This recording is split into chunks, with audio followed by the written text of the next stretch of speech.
On a day where Skip Bayless continues to Dak ride. Oh, he did it again. He did it again. When under pressure, he said that Carson Wentz looks like a deer in headlights. What a goofball. What an idiot. Brendan Albert is here. I'm Adrian Fedke. We're about to show you guys why Carson Wentz does not look like a deer in headlights. Couldn't agree more, Adrian. I mean, look, there's certain people in the media you kind of just got to take everything with a grain of salt with because they are 100% the clickbait kind of people, the attention grab speakers, and he's a king of it. I mean, he's made his career off it. Colin Cowherd. Colin Cowherd, another one. Stephen A. Smith, another one. I mean, there are tons of these people everywhere. So before we all get all ruffled up and angry and all that, I don't agree with it, but it's one of those things where I consider the source. I'm like, okay, buddy, yeah, sure. All right. Yeah, exactly. It's clickbait. It's clickbait 101. It's clickbait 101. But it works, you know. I'm talking about it, right? This is exactly what he wants. Exactly right. Yep. All right, so we're going to get into the Carson Wentz game on Sunday, from Sunday, 11 of 12 on third down, 225 yards, 3 touchdowns. So the first play, obviously, we're going to get into Nelson Agholor. Whoa, Nelly. Whoa, what a play. And something we're going to get into, too, on this play, the Blitz pickup, because it was extraordinary. It was very nice. Hey, at the end of the day, I haven't seen a quarterback complete a pass when he's laying on his back yet. So blitz pickup is crucial. You know when you're going to play a team like the Arizona Cardinals, there's not a team in the NFL that runs more blitzes than the Arizona Cardinals and plays cover 0 or cover 1 behind it. So going into this week, blitz pickup was crucial. So that's great news for the running back situation too here because that was something we were a little concerned about. You know, hey, are we confident in a running back? They picked up the blitz really well. So that's a really nice kind of bonus, good news there for the Eagles.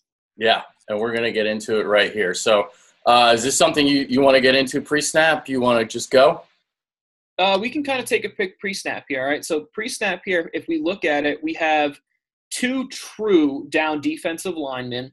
Then we have Chandler Jones at 55 here at the bottom of our screen, Adrian, you know, just bottom of the hash, just above the 30-yard line. And then we have another defensive back inside shading, and we say, okay, he's probably in there for a reason. So now we're looking at those 4 down. Then we look at Buchanan. And Adrian, do me a favor and highlight Buchanan. Just give me a quick circle there, if your mouse for me, please. Yeah, where's he at? Yeah, he's lined up. Dante is lined up right above our right guard here on Brooks at number 20. Oh, okay. Yeah. Line. Yep. So he's down in the box too. So he's in that no man's land. He's not in a position where he is going to be dropping into coverage effectively because he's too tight to the box. Yeah. And then you have your other safety here on the opposite side. It looks like Tyrone Matthew. He's a little close to the box too. So then we count the defensive backs. Yep, exactly right, Adrian. Then we count the other defensive backs. We obviously have 2 corners at the top of the screen. We have Pat P here, probably one of the best corners, if not the best corner in the NFL, bottom of the screen. And then we have a single high safety. So we know pretty much it looks like we're only going to get 4 true pass droppers. So this tells us, all right, we're probably going to have to bite down on that mouthpiece a little bit. This might get messy when you better hope that running back is able to pick up a blitz. So, Adrian, even if you go ahead and hit play, you can see Carson's realizing pretty quick, and okay, this looks like it's going to be a heavy blitz situation. We even can see here all these defensive backs. They've got a lot of speed in Arizona, and they have a lot of physicality. And inevitably, just like he thought, blitz comes. Pause it, Adrian. As we kind of take a peek here. This is fine.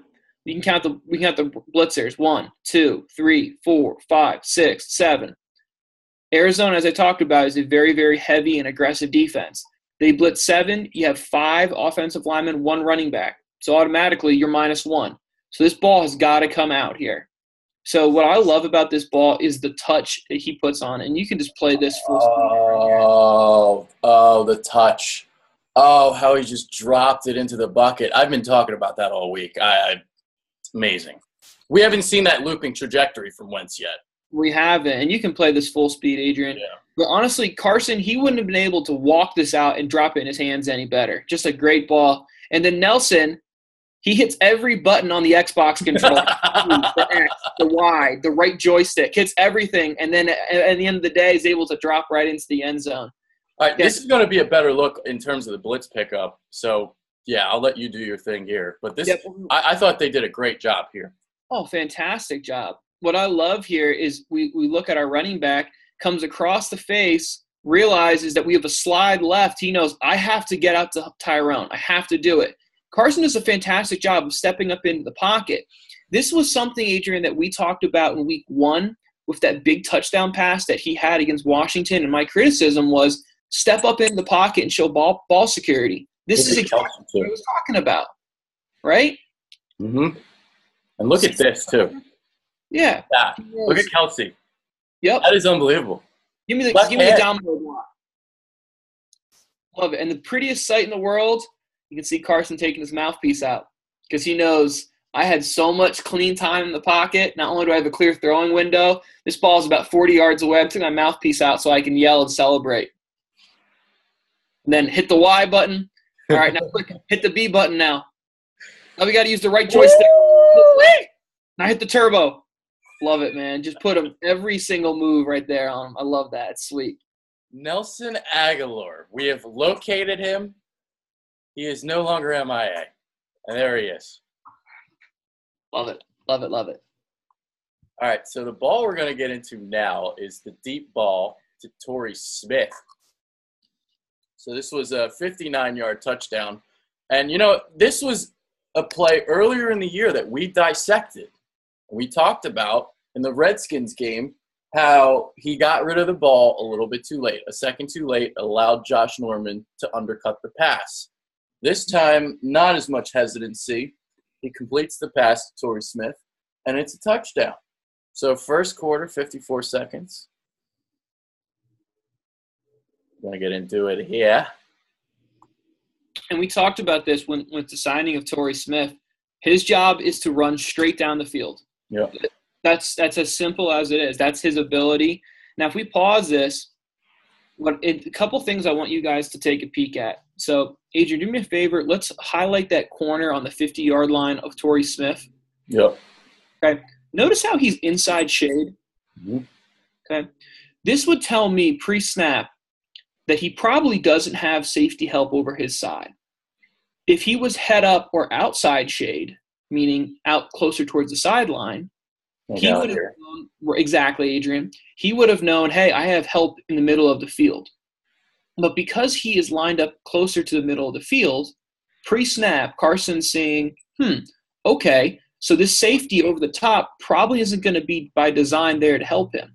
Now, one of the things that we saw a ton with what Pat P did a lot of times with Alshon is they played that bracket coverage, meaning Patrick Peterson intentionally runs behind Alshon while a safety runs on top of Alshon. So if that's the case, essentially we'd call this double teaming, but he's being double teamed, so now we know, okay, now I have about 60 yards in front of me. I'm going to bet Torrey Smith is going to be able to run away from most corners in the NFL with 60 yards. So as long as Torrey Smith doesn't get held up, doesn't get rerouted with a press by the corner, if I put enough air on it, this ball should be a touchdown. So let's play it, Adrian, and take a peek at exactly. And the same thing again with Arizona. A lot of guys close to that line of scrimmage. This ball's got to come out here. Okay, only rush 4 this time. Beautiful pocket. Yeah, and as we talked about it, there's no safety help over the top. So it's the same thing. I just got to drive this ball, and I'm going to let Torrey Smith do what he does best, run fast and away from people. Yeah. And you talked about the double coverage on Jeffery there. You know, statistically, he's not really lighting it up, but I do feel like he is opening everything up for his teammates. So I think that is vitally important and something people aren't talking about enough.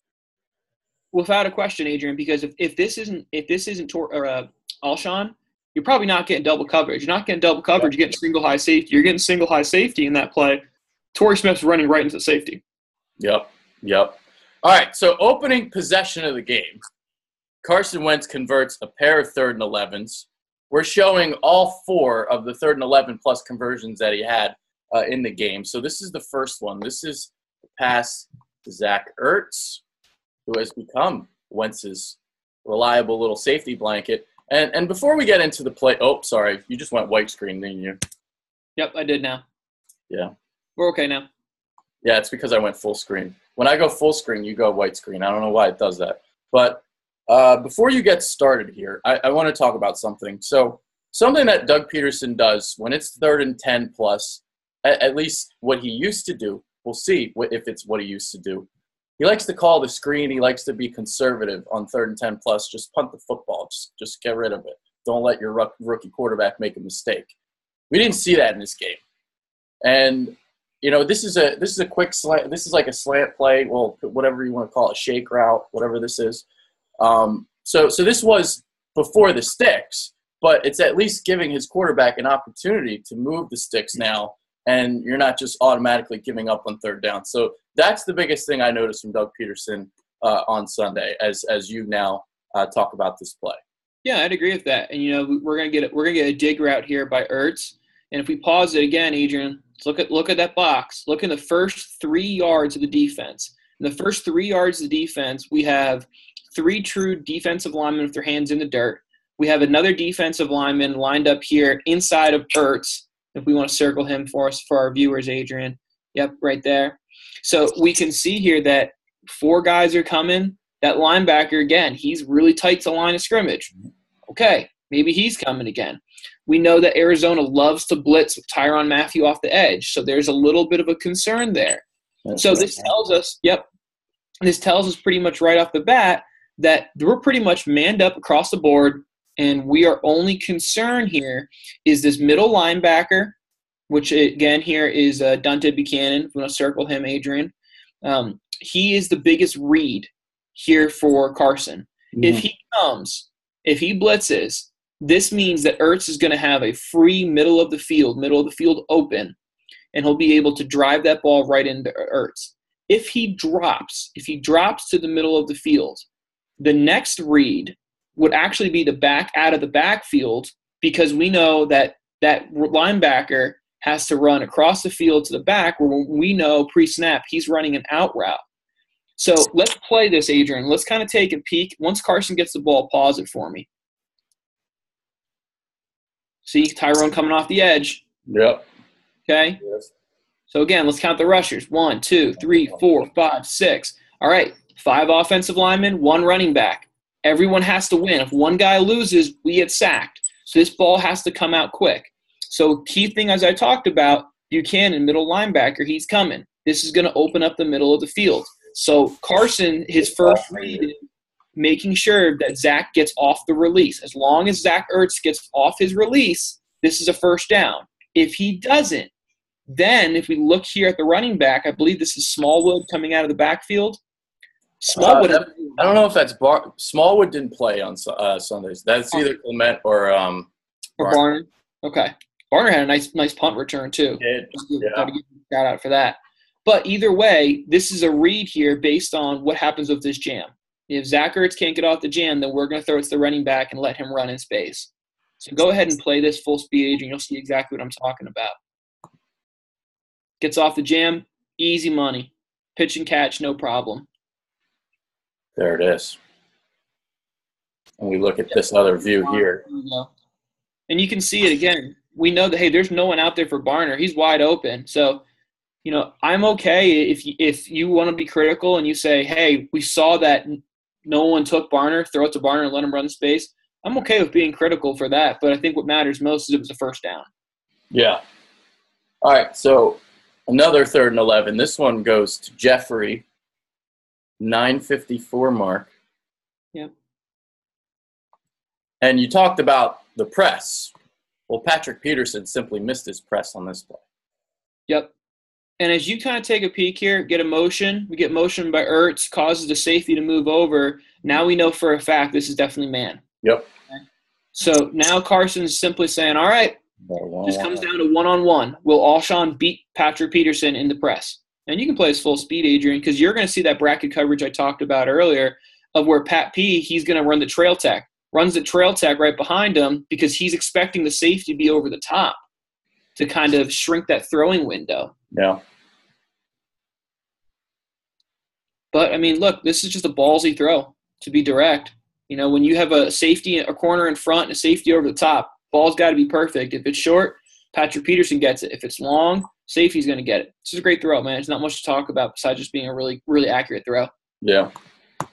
He did try to press him there at the line, right? He did kind of get a late press in and then try to sink underneath him too. Yeah. I tried going back, and it's doing the usual Game Pass shenanigans, but that's okay. We don't need to look at this play any further. All right, 3rd and 11 to Nelson Agholor early in the third quarter. And why this is important is this is something that Carson has been doing. Going right back to the culprit who dropped the football the play prior. So we saw it was Zach Ertz. In a game earlier this season, he drops a touchdown, goes right back to him on 3rd down, scores a touchdown. Here, 2nd 11, we'll just kind of play this real quick. So you don't have to break this down. But this is just a quick little play. Well, if it load, okay, it's not going to load. Of course not. So this is the play prior. Nelson Agholor dropped the football. So now I got to go all the way back. Great. The interesting thing too that we're kind of seeing develop, and it's great news, is the measurables statistics of Nelson and Torrey Smith are pretty even. So we are seeing a true even competition battle. Yeah. So if we kind of think about this play design beforehand, this is the first time in any of the film that we have looked as far as our film session today that we see 2 true deep safeties. Most of the time we've seen 1 deep safety. Now we see 2 deep. Okay. Mm-hmm. So this is another situation where we see Tyrone. He's out of the picture there in the slot. And then we also see our linebackers are a little bit deeper than they have been in the past. So this tells us, okay, they're probably going to play coverage here. Probably not going to be a blitz-heavy situation. Yeah. This also increases the odds of zone defense. Zone defense meaning we have more people to play in zones. So if we play this in slow motion here, Adrian? I know people really hate it when I go slow-mo, but I think it's the best way to learn. I do too. We're going to see that it's going to be zone. So in zone defense, what receivers are taught is if you are running your route and you see a man standing in front of you with no receiver near him, you need to sit down, meaning you need to kind of slow up, find room in between the nearest two defensive players, and sit and just wait for the ball, opposed to just keep running across, because you keep running across, that doesn't give the quarterback an option to really give a good throwing window. Yeah, this is just simple. Agholor just kind of spots up in zone. So we'll slow it down here. Yep. Now, if we pause it here, Adrian, okay, we know here, if you look at Carson's left shoulder is currently aiming more towards our tight end coming out. If we kind of circle him, Adrian, yep, exactly. He's aiming more towards there. And then, of course, our deeper of the 2 receivers. More so than the inside receiver, because the inside receiver, he's a little bit past where that aiming point is. Mm-hmm. So what Carson's doing here is he's allowing his eyes and his front shoulder to move linebackers to open the throwing window. Open the window, yeah. Exactly. So let's play it here. It's still in that slow motion, and you'll see Carson. He's going to reset his feet. He resets his feet just in time for that linebacker to keep flowing out. And now Carson throws the ball right behind his head. Yep. Beautiful. Yep. Now, Carson Wentz, 137.7 passer rating on 3rd down. And that's tops in the league. So this is after he was 28th in the league last year. What are you noticing? Is it his pre-snap reading? Is his accuracy better? What do you think? I think his accuracy certainly has gotten better. I think we also have to acknowledge the fact that his supporting cast is a lot better too. Yeah, absolutely. I mean, I think that's obviously a massive factor. Pre-snap, we're seeing Carson being more vocal too. I mean, small thing. If you watch a game from this year versus last year, Carson is now getting to the line of scrimmage with usually about 15 to 13 seconds on the play clock, which allows him more time to visually scan and get through things. Versus in the past, he was getting to the line of scrimmage with about 10 to 9 seconds, didn't have as much time to really scan and visually see things. Yeah. All right, so this was his only mistake of the game. Well, he had a couple, actually, but this was the lone pick. that he threw. So this was a play. This is the slot fade route that he loves to throw to his tight ends. And sometimes he stares receivers down. And this is kind of what happened here. And it allowed Antoine Bethea to kind of come over and intercept the pass. So I'll let you break this one down. What did you think of this throw? Well, we got a couple different things here. First, we got to talk about the combination of the route. We have post-wheel combination. So the post is going to come up here from Matt Collins, lined up there on the NFL logo, just on the 24-yard line. And then the wheel is going to come here from Zach Ertz in the slots, or excuse me, in the attached tight end position. So post, guys, for those of you who don't know, it'll be a vertical release from the receiver, and then he's going to try to get his nose on a quick 45-degree angle right to the goal post. That's why they call it the post route. Yeah. The wheel is going to be run by someone in the slot, running back, or tight end. You can't run the wheel from the outside position. What we're going to see here from Ertz, he's going to run up the field, then he's going to run out to make the defense think he's running an out route, and as soon as they jump that, he's going to curl up the field. Yeah. So the post-wheel combination, if we imagine it, is really a nightmare for safeties because the safety, he should bite on the post. He should bite on the post because the post is coming in towards him. What happens here, Matt Collins does not get across the face of the safety or the corner, which allows Antoine Bethea to split the difference and play the middle. So, Adrian, let's go ahead and play this in full speed.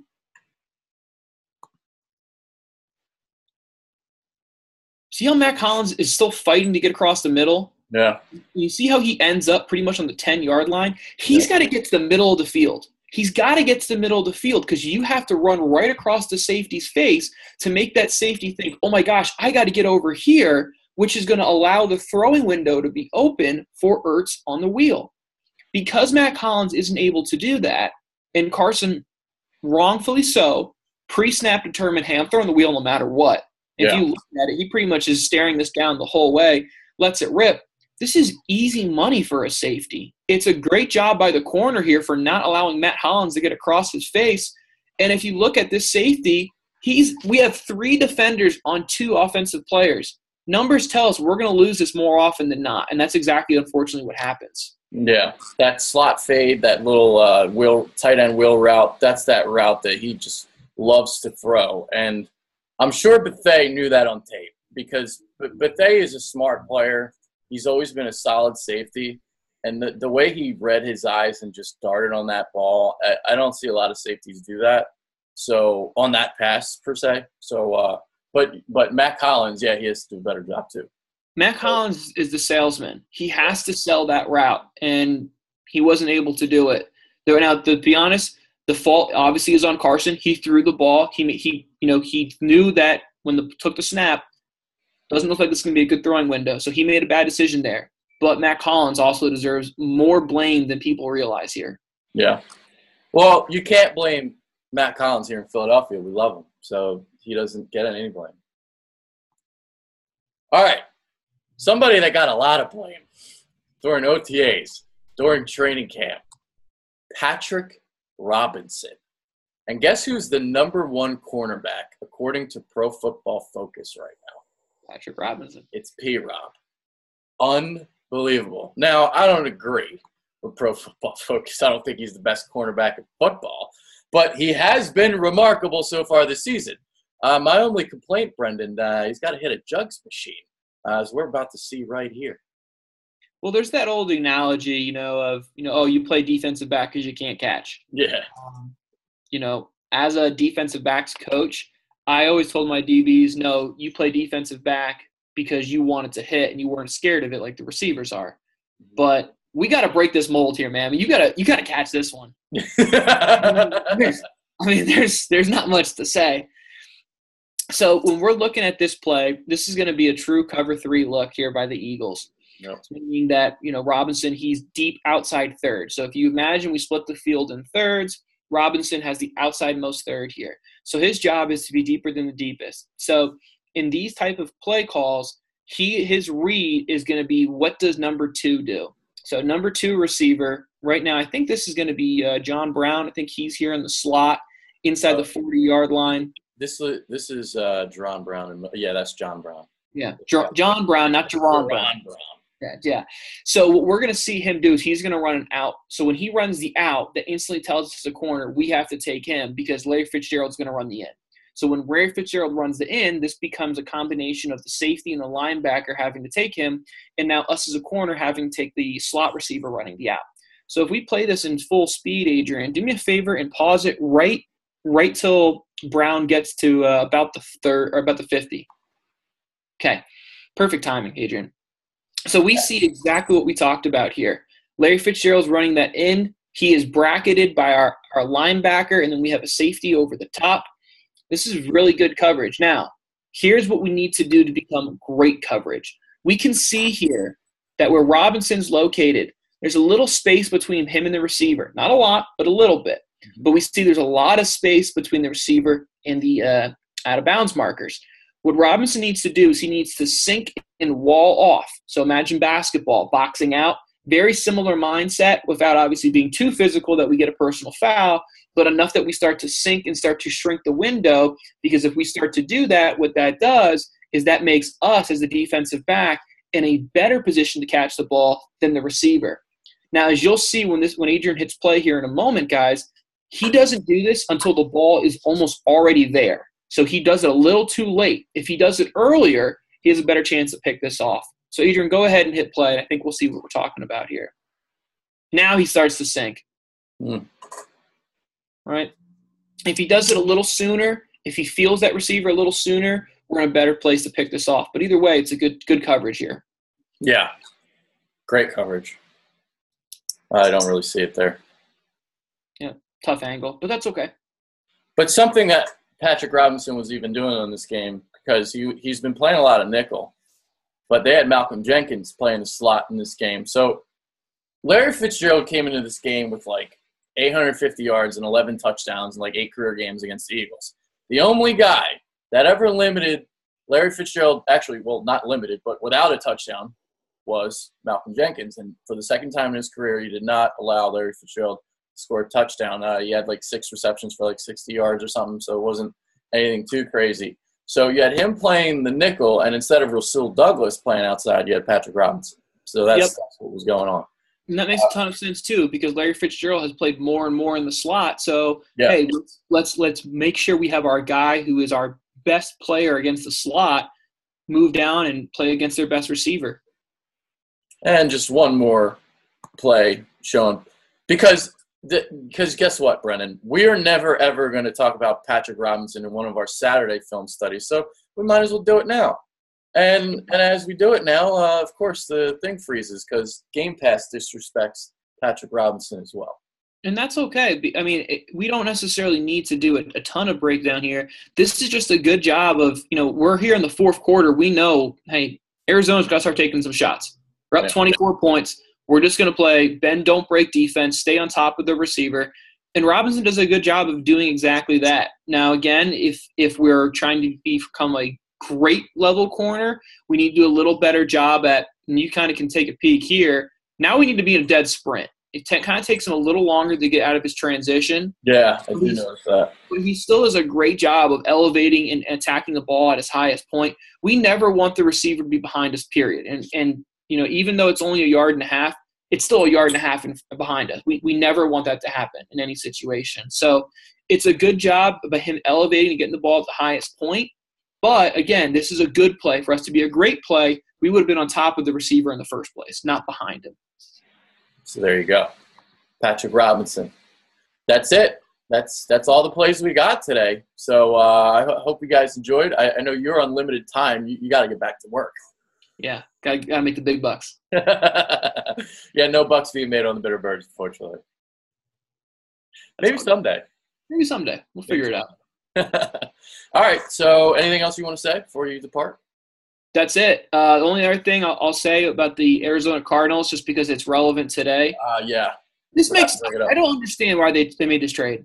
Yeah. Like I have zero idea, because even when you look at the last couple years, the Cardinals haven't exactly been the rock star model of NFL draft picks. So if you're not great at it, why wouldn't you want as many draft picks as possible just to keep seeing maybe we'll get lucky on one of them?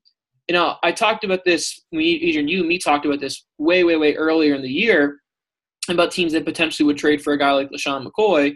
We didn't know Adrian Peterson was going to be on the block, but we talked about teams like we said, hey, the Packers, Yep. the Seahawks, the Redskins, the teams that were in playoff contention, and now we're, 5 games into the year?